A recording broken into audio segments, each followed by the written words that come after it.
اعوذ باللہ من الشیطان الرجیم بسم اللہ الرحمن الرحیم ان اللہ بے شک اللہ تعالیٰ نے اصطفیٰ پسند کیا آدم علیہ السلام کو و نوح اور نوح علیہ السلام کو و آل ابراہیم اور آل ابراہیم کو و آل عمران اور آل عمران کو علی العالمین جہان والوں پر ذریۃً اولاد ہے بعضھا بعض اس کا من بعضٍ بعض سے واللہ اور اللہ تعالیٰ سمیع سننے والا علیم جاننے والا ہے۔ اس قالت امرأۃ جب کہا بیوی نے عمران کی ربی اے میرے رب انی بے شک نظر مانی ہے میں نے لکا تیرے لیے ما فی بطنی جو میرے پیٹ میں ہے محرراً آزاد کرتے ہوئے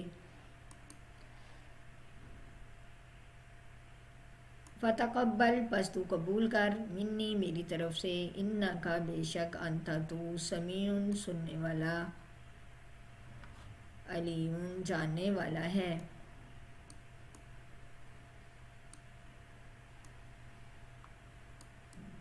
فلما پس جب وضعتہا جنم دیا اس نے اس کو قالت کہنے لگی ربی اے میرے رب انی بے شک وضعتہا جنم دیا میں نے اس کو انثیٰ بیٹی واللہ اور اللہ تعالیٰ عالم خوب جانتے ہیں بما وضعت اس کو جو جنم دیا اس نے ولیس الذکر اور نہیں ہے لڑکا کالانثیٰ مانند لڑکی کی وانی اور بے شک میں نے سمیتہا نام رکھا اس کا مریم وانی اور بے شک میں اعوذہا پناہ میں دیتی ہوں اس کو بکا تیری وذریتہا اور اس کی اولاد کو من الشیطان الرجیم شیطان مردود سے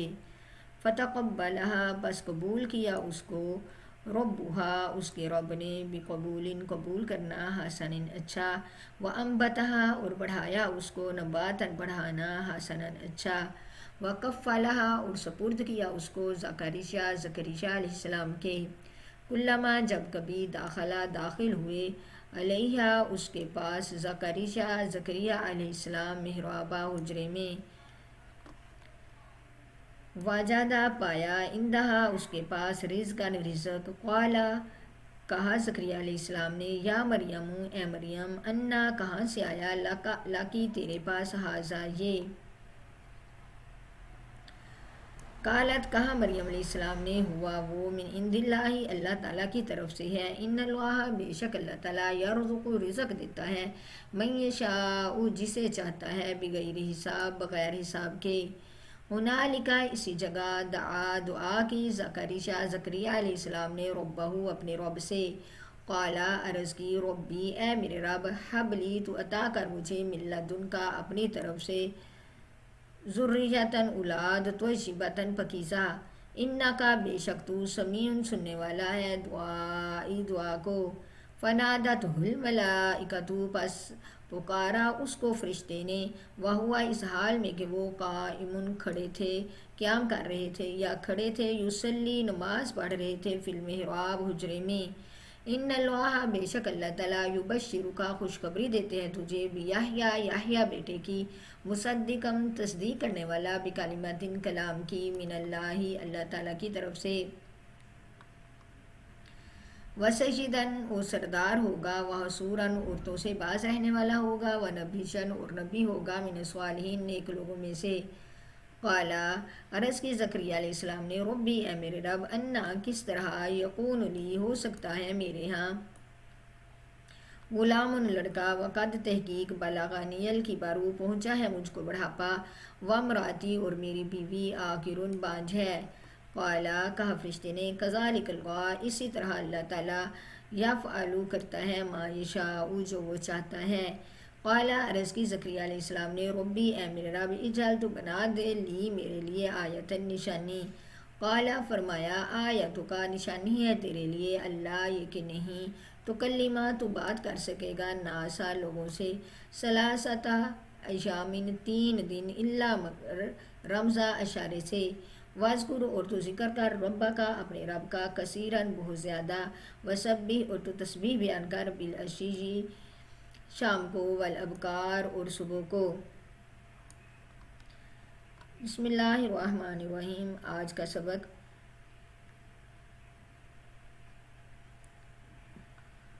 ان اللہ، بے شک اللہ تعالیٰ نے چن لیا آدم علیہ السلام کو، یا پسند کیا آدم علیہ السلام کو اور نوح علیہ السلام کو اور ابراہیم علیہ السلام کے گھر والوں کو اور آل عمران کو، یعنی عمران کے گھر والوں کو، علی العالمین جہان والوں پر۔ اولاد ہے بعض ان کا بعض کی، اور اللہ تعالیٰ سننے والے اور جاننے والے ہیں۔ اللہ تعالیٰ نے اس آیت میں فرمایا ہے کہ اللہ تعالیٰ نے آدم علیہ السلام کو، یعنی کہ جو اپنا دین سکھانے کے لیے، دنیا میں اپنی پہچان کروانے کے لیے آدم علیہ السلام کو اور نوح علیہ السلام کو اور حضرت ابراہیم علیہ السلام کے گھر والوں کو، یعنی سمراد حضرت اسماعیل علیہ السلام، آگے ان کی حضرت اسحاق علیہ السلام، آگے ان کی اولاد حضرت یعقوب علیہ السلام، ان کی اولاد حضرت یوسف، یعنی بعض ان کا اولاد ہے بعض کی، اور اللہ تعالیٰ سننے والے جاننے والے ہیں۔ یعنی حضرت آدم علیہ السلام سے نوح علیہ السلام تک، پھر حضرت ابراہیم علیہ السلام کی اولاد سے اسماعیل، اسحاق سے آگے یعقوب علیہ السلام کی اولاد سے آگے یوسف، اس طرح نبیوں کی، یعنی کہ اولادوں سے اولادیں نبیوں کی آتی رہی، اور اللہ تعالیٰ سننے والے اور جاننے والے ہیں۔ آگے اس قالت امرأۃ عمران، جب کہا عمران کی بیوی نے، اوپر جو ذکر آیا نا عمران کے گھر والے، کہا عمران کی بیوی نے، ربی، اے میرے رب، انی بے شک نظر تو میں نے نظر مانی ہے، لاکا تیرے لیے، ما فی بطنی جو میرے پیٹ میں ہے، محررن آزاد کرتے ہوئے، فتقبل منی بس تو قبول کر مجھ سے، بے شک تو سننے والا جاننے والا ہے۔ انبیاء جو پہلے انبیاء تھے، ان کی شریعت میں ایک عبادت کا طریقہ یہ بھی تھا کہ اپنی اولاد میں سے کسی بچے کو اللہ کے لیے مخصوص کر دیتے، اس سے دنیا کی خدمت نہ لیتے۔ حضرت مریم علیہ السلام کی والدہ نے اسی قاعدے کے مطابق اپنے حمل کے متعلق یہ منت مانی کہ اس کو خاص بیت اللہ کی خدمت کے لیے رکھوں گی، دنیا کے کام میں نہ لگاؤں گی۔ مگر جب حمل سے لڑکی پیدا ہوئی تو خیال کیا کہ افسوس کیا کہ لڑکی تو یہ کام نہیں کر سکتی۔ فلما وضعتها، یہ دیکھیں، فلما وضعتها، پر جب جنم دیا اس نے اس کو، قالت کہنے لگی، ربی، اے میرے رب، انی بے شک وضعتها، جنم دیا میں نے اس کو، انسا بیٹی۔ اب اللہ تعالیٰ تو خوب جانتے ہیں نا، بما وضعت، جو بھی اس نے جنم دیا، اللہ تعالیٰ تو اس کو خوب جانتے ہیں، کیونکہ اللہ نے یہ کہ جب لڑکی پیدا ہوئی تو بہت افسوس کیا کہ یہ کام تو یہ لڑکی نہیں کر سکتی، مگر اللہ تعالیٰ نے اس کے اخلاص کی برکت سے اس لڑکی کو ہی قبول فرما لیا، اور اس کی شان ایسی کہ ساری دنیا کی لڑکیوں سے ممتاز کر دیا۔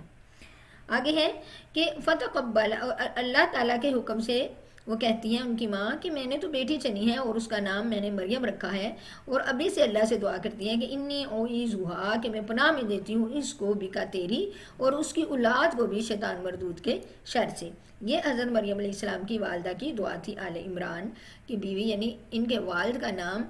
جو تھا وہ عمران تھا، اور ان کی ماں کا نام حنا بنت یعقوب تھا، یعنی فتقبلها، پس قبول کیا اس کو، اللہ تعالیٰ نے بیٹی کو ہی قبول کر لیا، فتقبلها، پس قبول کیا اس کو، ربها، اس کے رب نے، بقبول، قبول کرنا، حسن، اچھا، وانبتها، اور بڑھایا اس کو، بڑھانا اچھا، اور سپرد کر دیا اس کو، کس کے؟ زکریا علیہ السلام کے۔ اللہ تعالیٰ نے یہ کیا کہ جو کام اللہ بیٹی سے لینا چاہتا تھا وہ کام بیٹا نہ کر سکتا تھا، لہذا اللہ تعالیٰ نے حضرت مریم علیہ السلام کو قبول کر لیا، اور ان کی والدہ ان کو لے کر مسجد یعنی بیت المقدس میں پہنچی، اور وہاں کے مجاورین یا جو عابدین تھے، جن میں حضرت زکریا علیہ السلام بھی شامل تھے، جا کر کہا کہ اس لڑکی کو میں نے خاص خدا کے لیے ماننا ہے، اس لیے میں اس کو اپنے پاس نہیں رکھ سکتی، سو اس کو لائی ہوں کہ آپ لوگ رکھیں۔ حضرت عمران اس وقت مسجد کے امام تھے، اور حالت حمل میں، یعنی جب ان کی بیوی کو حمل ہوا تو ان کی وفات ہو گئی، یعنی حضرت مریم علیہ السلام کے باپ کی وفات ہو گئی، ورنہ سب سے زیادہ مستحق ان کو لینے کے لیے وہی تھے، لڑکی کے باپ بھی تھے اور مسجد یعنی بیت المقدس کے امام بھی، اس لیے بیت المقدس کے مجاورین اور عابدین میں سے ہر شخص ان کو لینے اور اپنے پاس رکھنے کی خواہش رکھتا تھا۔ حضرت زکریا علیہ السلام نے اپنی ترجیح کی وجہ یہ بتائی کہ میرے گھر میں ان کی خالہ ہیں اور وہ ماں کی طرح ہوتی ہے، اس لیے وہ ماں کے ہی حصے میں مستحق ہے، اور لیکن لوگ باقی اس بات پر رضامند نہ ہوئے۔ آخر کار جو ہے ایک قرآن اندازی کی گئی، تو قرآن اندازی میں بھی حضرت زکریا علیہ السلام کا نام آیا، وکفلھا سپرد کیا اس کو زکریا علیہ السلام کے۔ اب حضرت زکریا علیہ السلام جو ہے اس میں کامیاب ہو گئے۔ جب قرآن اندازی کی گئی تو حضرت زکریا علیہ السلام کا نام آیا، اور حضرت زکریا علیہ السلام نے ہی حضرت مریم علیہ السلام کو اپنے پاس رکھا۔ چنانچہ جب مریم ان کو مل گئی تو انہوں نے بعض روایات کے مطابق ان کے لیے ایک نوکر رکھا، عورت رکھی جو ان کو دودھ پلاتی، اور بعض روایات میں ہے کہ ان کو دودھ پینے کی ضرورت ہی فیل نہ ہوئی، ایسے ہی یہ بڑی ہوتی گئی، غرض خود ہی اٹھنے بیٹھنے لگ گئی۔ ان کو اسی مسجد کے ساتھ ملے ہوئے ایک مکان میں ان کو رکھا گیا، اور جب کہیں جاتے تو باہر سے دروازہ یعنی لا کے لگا جاتے۔ ایک دفعہ ایسا ہوا کہ وہ بھول گئے لا کے لگانا، اور پھر ایک دن شاید یا کچھ وقت کے بعد جب ان کو یاد آیا کہ مریم اندر بند ہے، تو بھاگے بھاگے جلدی سے آئے کہ ان کے کھانے کا کیا ہوا ہوگا، یا ان کی صحت کا یا زندگی کا۔ تو جیسے ہی دروازہ کھولا تو زکریا علیہ السلام نے دیکھا کہ ان کے پاس بہت زیادہ بے موسمی پھل اس موسم کے اس ملک کے نہ تھے، حضرت مریم علیہ السلام کے پاس پڑے ہیں،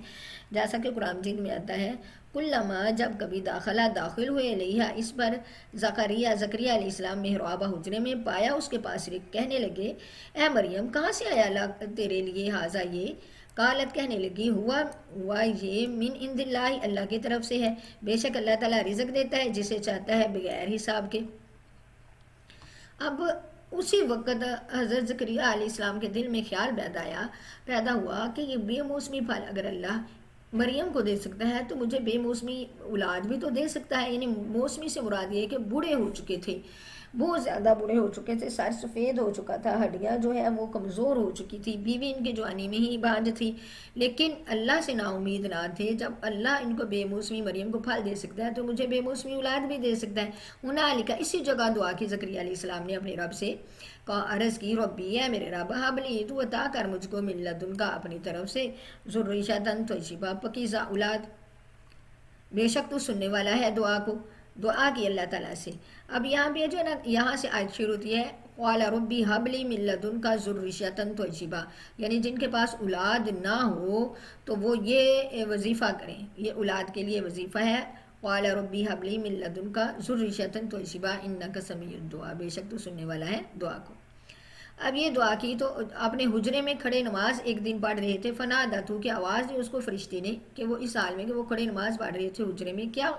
آواز دی، ان اللہ یبشرک بیحییٰ، کہ بے شک اللہ تعالیٰ آپ کو خوشخبری دیتے ہیں یحییٰ بیٹے کی، مصدقا بکلمات، کہ تصدیق کرنے والا ہوگا کلام کی، من اللہ اللہ تعالیٰ کے، وسیداً وہ سردار ہوگا، حصوراً عورتوں سے پاس رہنے والا ہوگا، یعنی پاک دامن ہوگا، مباشرت کی کوئی خواہش نہیں ہوگی، اور نبی ہوگا نیک لوگوں میں سے۔ اب اس وقت تو دعا کر لی زکریا علیہ السلام نے، لیکن جب قبول ہوئی فرشتے نے خوشخبری دی تو بڑے جو حیرت سے کہتے ہیں ربی اے میرے رب، انا یکون لی غلام، کہ میرے ہاں لڑکا کس طرح ہو سکتا ہے، وقد بلغنی الکبر، مجھے تو بڑھاپا آ پہنچا ہے، وامراتی عاقر، اور میری بیوی بانجھ ہے، یعنی میری بیوی تو جوانی میں بھی اولاد پیدا کرنے کے قابل نہیں تھی، وہ بانجھ تھی، اب تو پھر بڑھاپا آ پہنچا ہے۔ قالا کہا فرشتے نے کذالک اللہ، اسی طرح اللہ تعالیٰ یفعل کرتا ہے ما یشاء، جس کا وہ ارادہ کرتا ہے۔ اب کہنے لگے، عرض کی کہ اے رب میرے لیے کوئی نشانی بتا کہ جب مجھے میرے ہاں اولاد ہوگی، تو کالا کہا آیاتک کا نشانی ہے تیرے لیے، اللہ تکلما، یہ کہ نہیں تو بات کر سکے گا ناسا لوگوں سے، ثلاثۃ ایام 3 دن الا رمضان، مگر اشارے سے، یعنی 3 دن تندرستی کی حالت میں، یہ نہیں کہ گنگا ہو جائے گا، کوئی بیماری ہوگی، کوئی ایسا مسئلہ ہوگا، نہیں، بلکہ 3 دن اشارے سے جو ہے وہ لوگوں سے بات کرے گا، 3 دن تو بول نہیں سکے گا، وذکر، اور تو ذکر کر، ربک اپنے رب کا، کثیرن بہت زیادہ، یعنی ان دنوں میں تو اپنے رب کا بہت زیادہ ذکر کرنا اور تسبیح بیان کرنا، بالعشی صبح کو، والابکار اور شام کو۔